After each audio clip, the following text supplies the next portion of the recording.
श्री भगवान ने कहा, जो पुरुष अपने कर्म फल के प्रति अनासक्त है और जो अपने कर्तव्य का पालन करता है, वही सन्यासी और असली योगी है। वह नहीं जो न तो अग्नि जलाता है और न कर्म करता है। हे पांडुपुत्र, जिसे सन्यास कहते हैं उसे ही तुम योग अर्थात पर ब्रह्म से युक्त होना जानो, क्योंकि इंद्रिय तृप्ति के लिए इच्छा को त्यागे बिना कोई कभी योगी नहीं हो सकता। अष्टांग योग के नवसाधक के लिए कर्म साधन कहलाता है और योग सिद्ध पुरुष के लिए समस्त भौतिक कार्यकलापों का परित्याग ही साधन कहा जाता है। जब कोई पुरुष समस्त भौतिक इच्छाओं का त्याग करके न तो इंद्रिय तृप्ति के लिए कार्य करता है और न सकाम कर्मों में प्रवृत्त होता है, तो वह योगारूढ़ कहलाता है। मनुष्य को चाहिए कि अपने मन की सहायता से अपना उद्धार करे और अपने को नीचे न गिरने दे। यह मनबद्ध जीव का मित्र भी है और शत्रु भी। जिसने मन को जीत लिया है उसके लिए मन सर्वश्रेष्ठ मित्र है, किंतु जो ऐसा नहीं कर पाया उसके लिए मन सबसे बड़ा शत्रु बना रहेगा। जिसने मन को जीत लिया है उसने पहले ही परमात्मा को प्राप्त कर लिया है, क्योंकि उसने शांति प्राप्त कर ली है। ऐसे पुरुष के लिए सुख दुख, सर्दी गर्मी एवं मान अपमान एक से हैं। वह व्यक्ति आत्म साक्षात्कार को प्राप्त तथा योगी कहलाता है, जो अपने अर्जित ज्ञान तथा अनुभूति से पूर्णतया संतुष्ट रहता है। ऐसा व्यक्ति अध्यात्म को प्राप्त तथा जितेंद्रिय कहलाता है। वह सभी वस्तुओं को, चाहे वे कंकड़ हो, पत्थर हो या कि सोना, एक समान देखता है। जब मनुष्य निष्कपट हितैषियों, प्रिय मित्रों, तटस्थों, मध्यस्थों, ईश्वालुओं, शत्रुओं तथा मित्रों, पुण्यात्माओं एवं पापियों को समान भाव से देखता है, तो वह और भी उन्नत माना जाता है। योगी को चाहिए कि वह सदैव अपने शरीर, मन तथा आत्मा को परमेश्वर में लगाए, एकांत स्थान में रहे और बड़ी सावधानी के साथ अपने मन को वश में करे। उसे समस्त आकांक्षाओं तथा संग्रह भाव की इच्छाओं से मुक्त होना चाहिए। योगाभ्यास के लिए योगी एकांत स्थान में जाकर भूमि पर कुशा बिछा दे और फिर उसे मृगछाला से ढके तथा ऊपर से मुलायम वस्त्र बिछा दे। आसन न तो बहुत ऊंचा हो न बहुत नीचा, यह पवित्र स्थान में स्थित हो। योगी को चाहिए कि इस पर दृढ़ता पूर्वक बैठ जाए और मन, इंद्रियों तथा कर्मों को वश में करते हुए तथा मन को एक बिंदु पर स्थित करके हृदय को शुद्ध करने के लिए योगाभ्यास करे। योगाभ्यास करने वाले को चाहिए कि वह अपने शरीर, गर्दन तथा सिर को सीधा रखे और नाक के अगले सिरे पर दृष्टि लगाए। इस प्रकार वह अविचलित तथा दमित मन से, भय रहित, विषयी जीवन से पूर्णतया मुक्त होकर अपने हृदय में मेरा चिंतन करे और मुझे ही अपना चरम लक्ष्य बनाए। इस प्रकार शरीर, मन तथा कर्म में निरंतर संयम का अभ्यास करते हुए संयमित मन वाले योगी को इस भौतिक अस्तित्व की समाप्ति पर भगवत धाम की प्राप्ति होती है। हे अर्जुन, जो अधिक खाता है या बहुत कम खाता है, जो अधिक सोता है अथवा जो पर्याप्त नहीं सोता, उसके योगी बनने की कोई संभावना नहीं है। जो खाने, सोने, आमोद प्रमोद तथा काम करने की आदतों में नियमित रहता है, वह योगाभ्यास द्वारा समस्त भौतिक क्लेशों को नष्ट कर सकता है। जब योगी योगाभ्यास द्वारा अपने मानसिक कार्यकलापों को वश में कर लेता है और अध्यात्म में स्थित हो जाता है, अर्थात समस्त भौतिक इच्छाओं से रहित हो जाता है, तब वह योग में सुस्थिर कहा जाता है। जिस प्रकार वायु रहित स्थान में दीपक हिलता डुलता नहीं, उसी तरह जिस योगी का मन वश में होता है, वह आत्म तत्व के ध्यान में सदैव स्थिर रहता है। सिद्धि की अवस्था में, जिसे समाधि कहते हैं, मनुष्य का मन योगाभ्यास के द्वारा भौतिक मानसिक क्रियाओं से पूर्णतः संयमित हो जाता है। इस सिद्धि की विशेषता यह है कि मनुष्य शुद्ध मन से अपने को देख सकता है और अपने आप में आनंद उठा सकता है। उस आनंदमय स्थिति में वह दिव्य इंद्रियों द्वारा असीम दिव्य सुख में स्थित रहता है। इस प्रकार स्थापित मनुष्य कभी सत्य से विपत नहीं होता और इस सुख की प्राप्ति हो जाने पर वह इससे बड़ा कोई दूसरा लाभ नहीं मानता। ऐसी स्थिति को पाकर मनुष्य बड़ी से बड़ी कठिनाई में भी विचलित नहीं होता। यह निस्संदेह भौतिक संसर्ग से उत्पन्न होने वाले समस्त दुखों से वास्तविक मुक्ति है।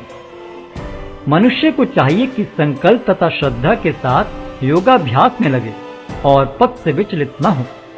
उसे चाहिए कि मनोधर्म से उत्पन्न समस्त इच्छाओं को निरपवाद रूप से त्याग दे और इस प्रकार मन के द्वारा सभी ओर से इंद्रियों को वश में करे। धीरे धीरे क्रमशः पूर्ण विश्वास पूर्वक बुद्धि के द्वारा समाधि में स्थित होना चाहिए और इस प्रकार मन को आत्मा में ही स्थित करना चाहिए और अन्य कुछ भी नहीं सोचना चाहिए। मन अपनी चंचलता तथा अस्थिरता के कारण जहाँ कहीं भी विचरण करता हो, मनुष्य को चाहिए कि उसे वहां से खींचे और अपने वश में लाए। जिस योगी का मन मुझ में स्थिर रहता है, वह निश्चय ही दिव्य सुख की सर्वोच्च सिद्धि प्राप्त करता है। वह रजोगुण से परे हो जाता है। वह परमात्मा के साथ अपनी गुणात्मक एकता को समझता है और इस प्रकार अपने समस्त विगत कर्मों के फल से निवृत्त हो जाता है। इस प्रकार योगाभ्यास में निरंतर लगा रहकर आत्म संयमी योगी समस्त भौतिक कलमश से मुक्त हो जाता है और भगवान की दिव्य प्रेम भक्ति में परम सुख प्राप्त करता है। वास्तविक योगी समस्त जीवों में मुझको और मुझ में समस्त जीवों को देखता है। निस्संदेह स्वरूप सिद्ध व्यक्ति मुझ परमेश्वर को सर्वत्र देखता है। जो मुझे सर्वत्र देखता है और सब कुछ मुझ में देखता है, उसके लिए न तो मैं कभी अदृश्य होता हूँ और न वह मेरे लिए दृश्य होता है। जो योगी मुझे तथा परमात्मा को अभिन्न जानते हुए परमात्मा की भक्ति पूर्वक सेवा करता है, वह हर प्रकार से मुझ में सदैव स्थित रहता है।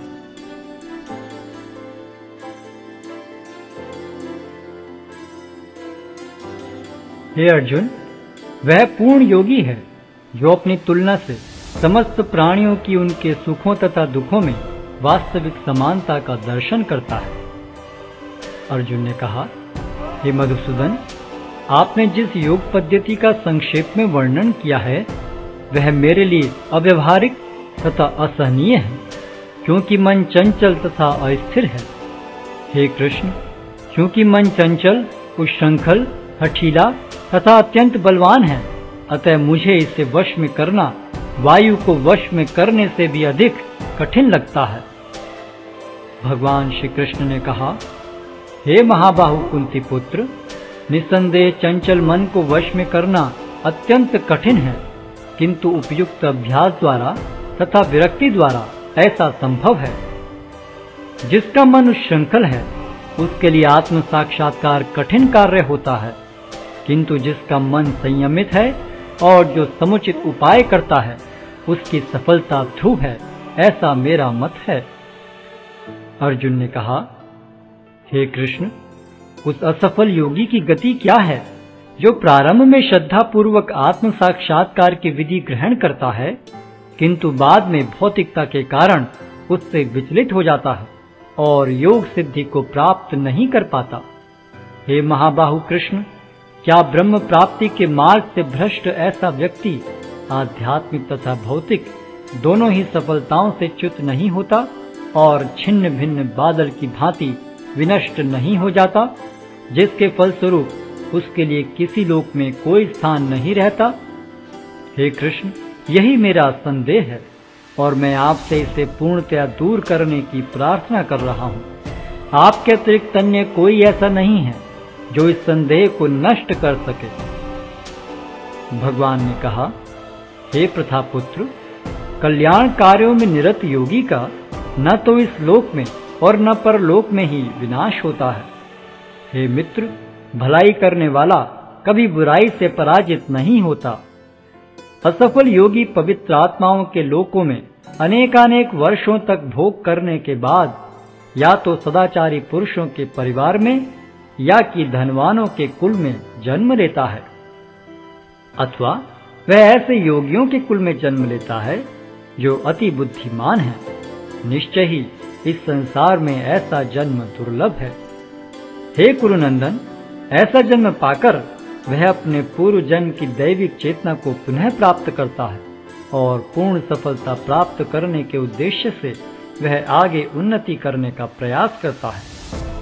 अपने पूर्व जन्म की दैवी चेतना से वह न चाहते हुए भी स्वतः योग के नियमों की ओर आकर्षित होता है। ऐसा जिज्ञासु योगी शास्त्रों के अनुष्ठानों से परे स्थित होता है और जब योगी समस्त कलमश से शुद्ध होकर सच्ची निष्ठा से आगे प्रगति करने का प्रयास करता है तो अंततो गत्वा अनेकानेक जन्मों के अभ्यास के पश्चात सिद्धि लाभ करके वह परम गंतव्य को प्राप्त करता है। योगी पुरुष तपस्वी से, ज्ञानी से तथा सकाम कर्मी से बढ़कर होता है।